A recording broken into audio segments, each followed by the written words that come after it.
Today we are going to see how to create our own custom functions. Why we need custom functions? Because sometimes we do some tasks repeatedly and we need to put these calculations on a function that we call this function as we call other Google functions. Simply Google functions, you can get it from here, insert a function, and you find a whole range of functions, engineering functions like changing hexa to decimal and whatever.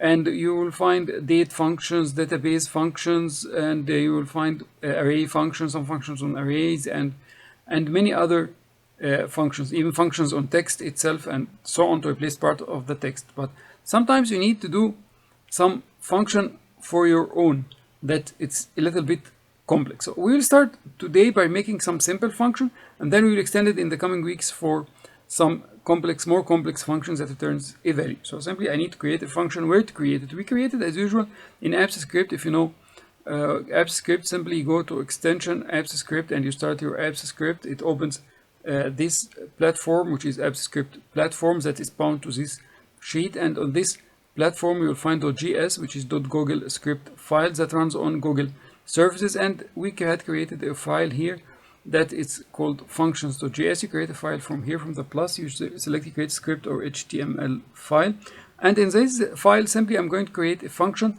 that will be a custom function. So the first step to create a custom function that can be dealt as the normal functions. What do you mean by a normal function? For example, if I say here equal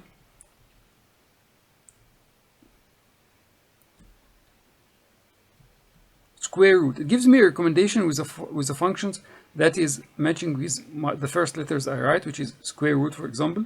And if you click on it, you will find some help and some examples and so on. Okay, so that's what we mean by a function. So can we generate something like this for ourselves? That's what we are going to see today. So simply I will come here. The first part to generate a custom function that will be recognized by the sheets, that you need to create some comment here on the top. Okay, and inside this comment, the first thing to write is add custom function. So like this, simply Google Sheets will detect that what you are going to write after this comment is a custom function. Here in the first line, so we will start with a simple thing. It will be a description of the function. For example, this function cubes the input. Okay, so I'll generate a very simple function that cubes the input. So we'll start classically writing function as a declaration that I'm going to write a function. And by default, Sheets is used to have the functions in all caps. So in all caps. So you can make cube as caps, or you can make it as first letter cap, or even as all small caps, but it will accept it. But it's, if you like to keep the range, so it will be cube, for example, and then you open parentheses, and inside the parentheses will be the parameters that you will receive. I will call it x, for example, and then I open my function. Simply there, this I had created a custom function. So what this function will return? Simply it will return x multiplied by x multiplied by x. That's what's going to return. And then I'm going to save it. So I saved my function. So if I come back to my sheet here and I write here equal as any other function, and I start writing cube, you can see that my function comes equal to Google standard function, so cube. And if you put it here, cube object, this function cubes the input, and x, that's the input. So I will write here value, for example 2, enter, loading, it's working, and then it returns the cube of this function. So let's create a range of values that we can use to practice.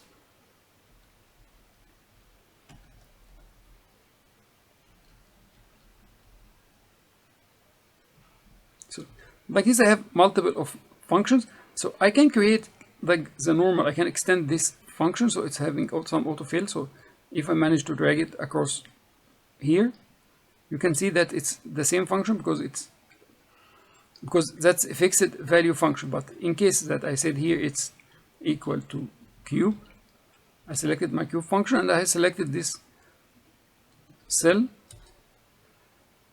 So cube of 1 is 1 also, and if I start dragging it across my columns, you can find that it made already the calculations and it's working perfectly. But the problem in the functions that we had generated, if I try to enter a range to this function, okay, this is my cube function, and if I try to enter a range, for example,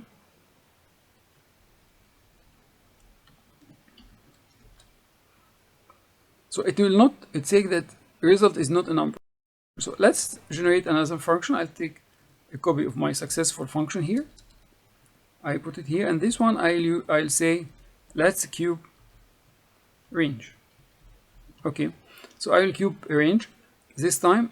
Okay, to cube a range I need to understand first, if I passed a range to the function, how it will be received, so you will be able to handle the ranges that you receive. That's very important. So we will use our friend, which is console.log, and console.log, simply I will go to my sheets, so I will select the spreadsheet app dot get active, and then I will get a range.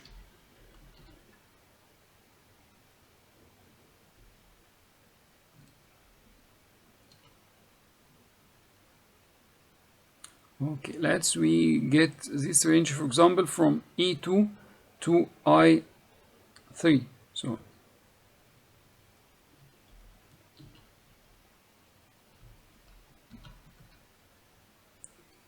okay, and I will return nothing now from this function. I save and ask him to run this function. You select it from here, the cube range, and then I run it. Okay, because I get the range, not the values. That's all the options of the range. So dot get values, Control S, and then I run. Okay, now you can see that it had returned already the values in the form of array inside an array. So that's two-dimensional array, because I selected two rows. So the first row is coming in an array, and the second row is coming in an array, and this is contained in an array. So what happens if I selected only one row? Shall it come in single array? We need also to make sure of what we are receiving, all the options we are receiving, so we can create properly our function. So here, instead of E2 to I3, I'll make it to I2, so that's the same row.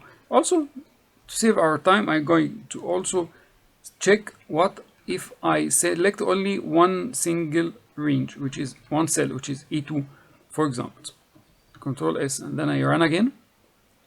So you can see that the two-dimensional array, the two rows comes in two-dimensional array. Even the single row come in two-dimensional array, but includes only one array inside it. And then if I select one cell, the value is coming as one value. So I need to make my function able to deal with all of this. So simply, you can create it in two ways. Either using the map function, which is standard of JavaScript, and it's used on AppScript, or you can make a simple looping through the array that you are receiving. But you need to know that what you had received is a single value, so your function can work with a single value or with a single value in a cell. I need to make the first the selection. So if that's AppScript gives me some help here with an array dot is array. Okay, if it is an array, so what I will do? Okay, that's the first part, and then else if it is not an array, this means that is a single value. So simply it will return xx multiplied by x multiplied by x multiplied by x. So that's what it will turn if it is not an array, it's a single value. But what if it is an array? So if it is an array, then I need to loop inside the array. I need to loop inside the two-dimensional array.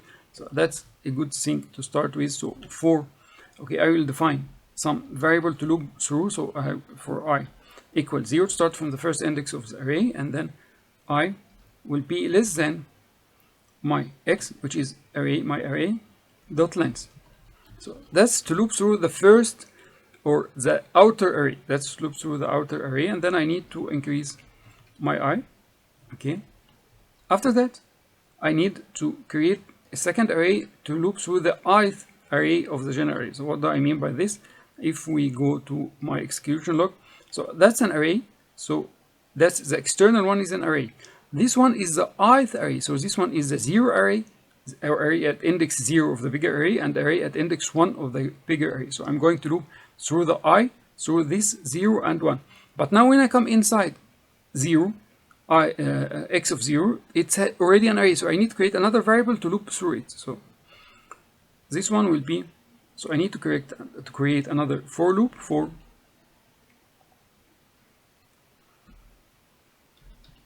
let j equal to 0 and j is less than, this time I'm looping through the ith array, so this will be looping x of I dot length, and then I need to increase my j. Okay, so like this I had already looped through the inner array. After looping through the inner array, I need to hold in my hand the value of the inner array. So this one will be x of I of j. So x of I and j will be, I need to copy it again. So I will change its value, that's assignment, so equal to multiplied by same value multiplied by same value again. So that's, I'm changing now the values of the array, and after completely changing all the values of the array, I will return the x array that I had already received. So Control S, and like this we had generated our range. But I need here to, this function cubes the input range values. Okay, let's make a final round of checkup. I think here is array. To check is array, which array it will check? It will check our array, which is x. So that will check our x array. So save, and let's we go directly to our sheet and run it. This one is equal to cube. Now we can see that you have two functions, your original cube, and that's the cube range. Here I'm going to enter a range. I'll enter my big range, which is this one. Enter. Now you can see that the range is, but what if is cubed already? What if I entered one single value? For example, I will say with a cube range, I will enter a cube range, and I will use for the cube range this one, for example, the i3, and I press enter. Perfectly 1000. So our function is working perfect now. So we need to check how to make it with maps, with mapping. So mapping is a little bit different. So simply I will start, let's create another function. I will create it here simply to make our life easier. So here I will do function. Okay, so that's caps. I don't need the caps. I will make a function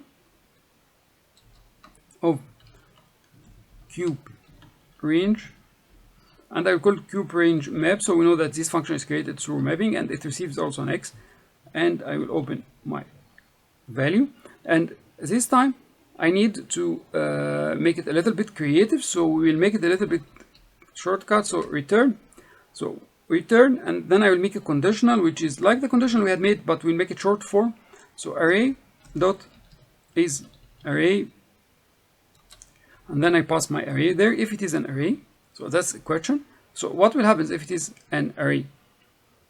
We have one of two things will happen. So